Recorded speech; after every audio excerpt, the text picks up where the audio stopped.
Hello guys, Assalamu alaikum. My name is Mahin and my channel name is Nurain Diary and welcome to my channel.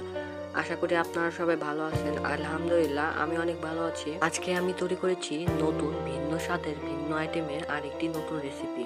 এই রেসিপিটি তৈরি করা কিন্তু খুবই সহজ। আপনারা অল্প সময়ের মধ্যে এই রেসিপিটি তৈরি করে নিতে পারেন। ঘরে থাকা অল্প উপকরণে এই রেসিপিটি তৈরি করে নেওয়া যায়।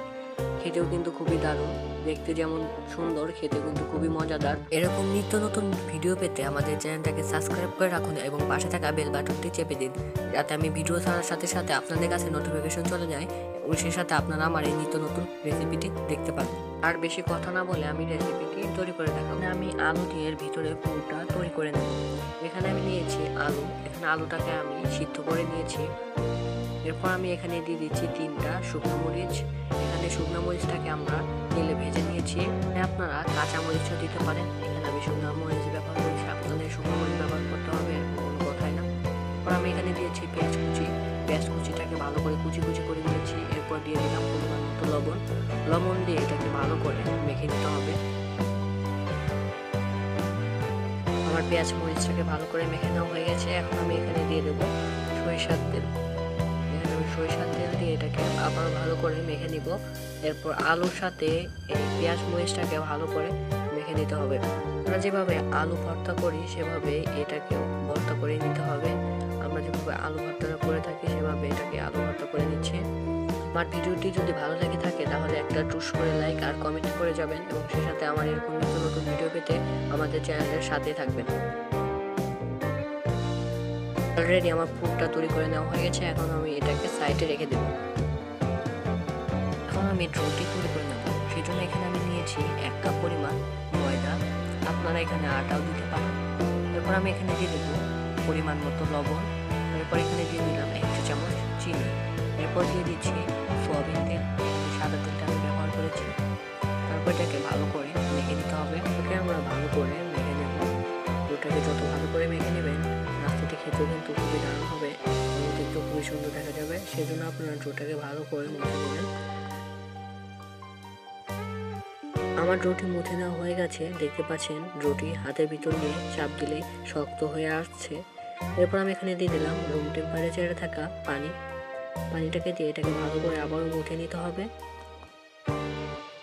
আমরা রুটি তৈরির সময় যেভাবে রুটি তৈরি করে নেই বা মুছে নেই সেভাবে এই রুটিকে ভালো করে মুছে নিতে হবে। এটাকে ভালো করে মুছে নিলে রুটিটাও ভালো হবে।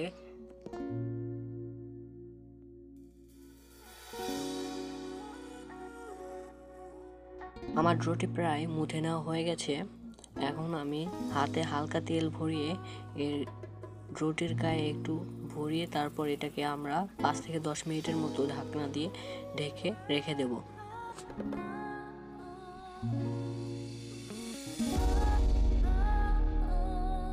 এখন আমি এখানে একটি বেটার তৈরি করে নেব। সেজন্য এখানে আমি দিয়ে দিলাম 2 চা চামচ ময়দা।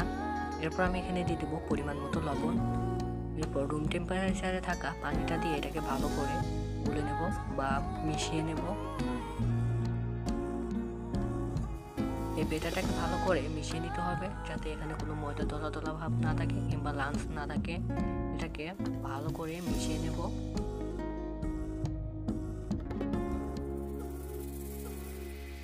আমার বেটারটি মিশিয়ে নেওয়া হয়ে গেছে। এখন আমি এখানে দিয়ে দেবো 2 চা চামচ পরিমাণ চাউলের গুঁড়ো। চাউলের গুঁড়ো দিয়ে এটাকে ভালো করে মিশিয়ে নিতে হবে।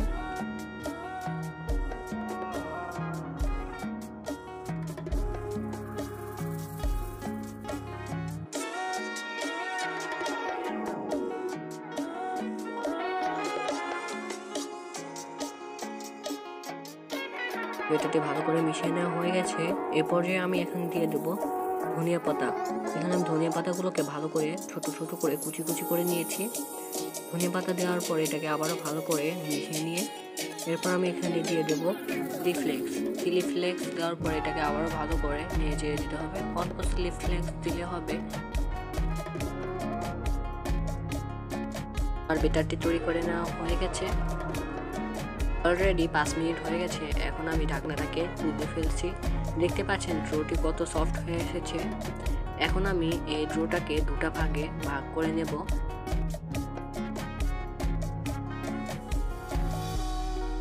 ভাগ করে নেওয়ার পর এখান থেকে একটা ড্র নিয়ে এটাকে বলের মতো তৈরি করে নেব। দেখতে পাচ্ছেন আমি কিভাবে এটাকে বলের মতো তৈরি করে নিলাম। এরপর আমি এখানে এটাকে রুটি বেলে নেব। এখানে একটি ড্র নিয়ে এটাকে ভালো করে আবারও ভালো করে মুঠে নিয়ে তারপর এটাকে রুটি বড় আকারে আমি রুটি বেলে নেব। আপনারা যেভাবে রুটি বেলেন সেভাবে এটাকেও রুটি বড় আকারে রুটি বেলে নিতে হবে।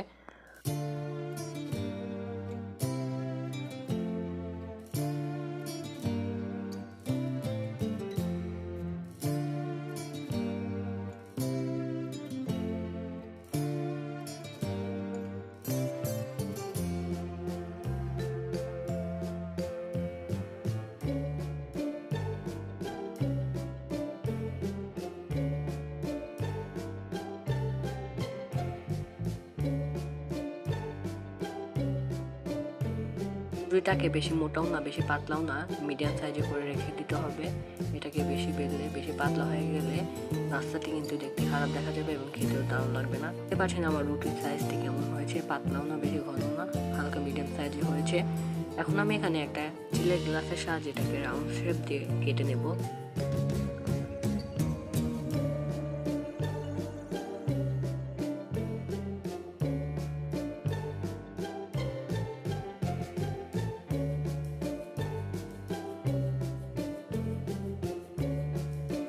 আকার করে আমার রুটিগুলোকে কেটে নেওয়া হয়ে গেছে।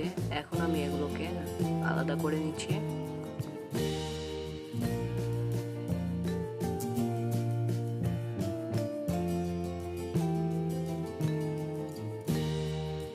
দেখতে পাচ্ছেন রাউন্ড শেপ গোলাকার দেওয়ার পর কত সুন্দর দেখা যাচ্ছে।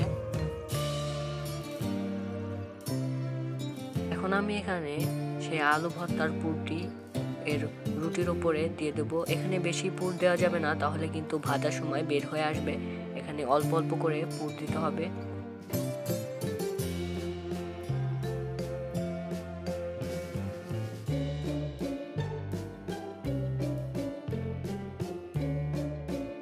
আলুর পুরটি দেওয়া হয়ে গেছে। এরপর আমি এক পাশ থেকে ভালো করে ভাঁজ করে নিচ্ছি। আমি কিভাবে ভাঁজ করে নিলাম আপনারা একটু দেখবেন, তাহলে কিন্তু পেরে যাবেন। ভাঁজ করা অত কঠিন না, অল্পেই আপনারা ভাঁজ করে নিতে পারবেন। এরপর আমরা মুখটাকে ভালো করে লেগে দিয়েছি। আমি একইভাবে বাকিগুলো তৈরি করে নেব। আপনাদের সুবিধার জন্য আমি আরেকটি দেখিয়ে দিচ্ছি, আপনারা একটু মনোযোগ সহকারে দেখবেন।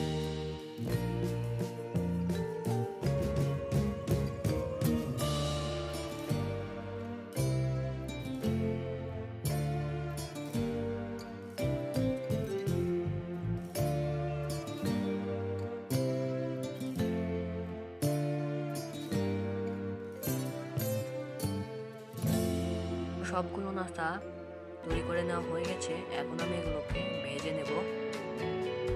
আমি নাস্তাটি এই রুটির ভিতরে চুবিয়ে তারপর তেলে ভেজে নেব। আমি চুলায় প্যানটা আগেই বসিয়ে দিয়েছি, এরপর তেলটা গরম করে নিয়েছি। আপনারা তেলটা আগে গরম করে নেবেন, তাহলে ভাজতে সুবিধা হবে। দেখতে পাচ্ছেন কত সুন্দর দেখা যাচ্ছে। একইভাবে আমি সবগুলো এই ড্রয়ের ভিতর চুবিয়ে নাস্তাটি তৈরি করে নেব বা ভেজে নেব।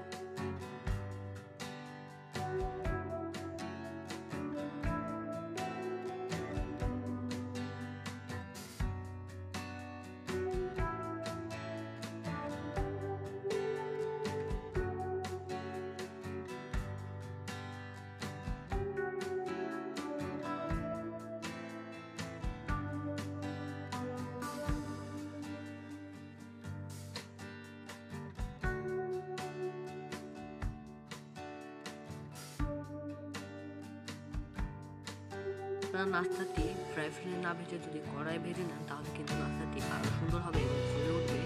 ফ্রাই প্যানে বেশি ভাজা যায় না, একটু করে ভাজা যায় না, যার কারণে ফুলে ওঠে না। যখন আপনারা কড়াই যদি ভাজবেন, তখন এই নাস্তাটি কিন্তু অনেক ফুলে উঠবে এবং দেখতেও সুন্দর দেখা যাবে। সেজন্য আপনারা একটু চেষ্টা করবেন কড়াই ভেজে নেওয়ার জন্য। কড়াই যদি আপনারা একটু তেলে ভেজে নেন, তাহলে দেখতেও সুন্দর দেখা যাবে এবং খেতেও মচমচে হবে।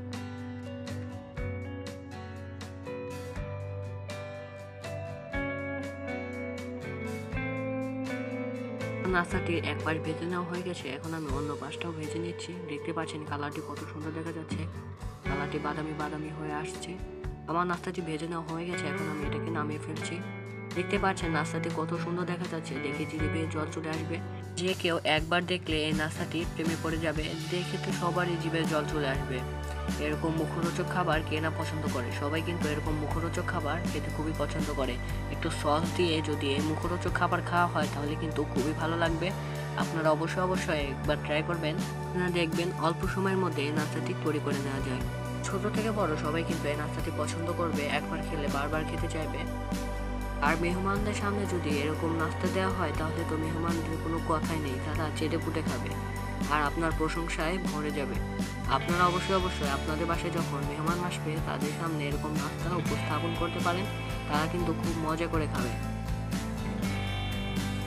আমি আপনাদের একটা নাস্তা ভেঙে দেখিয়ে দিই। দেখতে পাচ্ছেন ভিতরে কত সুন্দর দেখা যাচ্ছে, দেখে সবারই জিভে জল চলে আসবে।